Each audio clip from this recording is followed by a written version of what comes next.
হরে কৃষ্ণ, সুপ্রভাত। আশা করি আপনারা সকলেই ভালো আছেন। আমার আর একটা ভিডিও নিয়ে আপনাদের সামনে চলে এসেছি।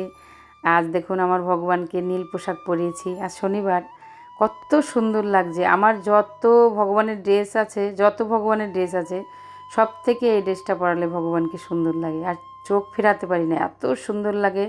উনি ত্রিভুবনের রাজা, সত্যি রাজার মতন লাগে। বাড়িতে সকলেই সকালবেলা এই জুসটা খায়, এবিসি জুস, আমলকি দিয়ে এর মধ্যে সকলেই ভালোবাসে। তাই মিক্সিতে সব গ্রাইন্ড করে নিয়ে ন্যাকড়ায় ছেঁকে নিই।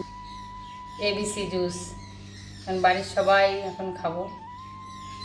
গাজর, বিট আর আপেল আর হচ্ছে আমলকি, এই চারটে দিয়ে জুস বানিয়েছি। এ দেখুন লাল টকটকে।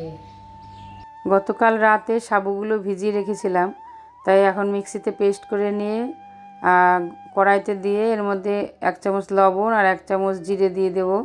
দিয়ে এটা ফুটিয়ে ঘন করব, পাঁপড় বানাবো। এটা হচ্ছে সাবুর পাঁপড়, সাবুর পাঁপড়। কোথায় সাবু? এটা সাবু? হ্যাঁ, সাবুর পাঁপড়। হ্যাঁ, সাবু তো গুড় মনে হচ্ছে। সাবু জাল দিছি, দেখ কি হবে এতে? এর মধ্যে রোদে শুকাবো। দেখ, বানাতে অনেক কিছু ইচ্ছা করে কিন্তু পারফেক্ট হয় না। বাইরে রোদে দিলে অনেক রকমের ভয়, হনুমান নিয়ে যাবে, নালে পাখিতে মুখ দেখবে। আমার এই দুপুরে এগুলো কাজ করার পরে আবার সন্ধেবেলা এসেছি ভগবানের ভোগ রান্না করতে। এখন কী করব, প্রায় দিনই ভেবে মরি আর কি করব ভগবানের জন্য কি ভালো কিছু রান্না করব।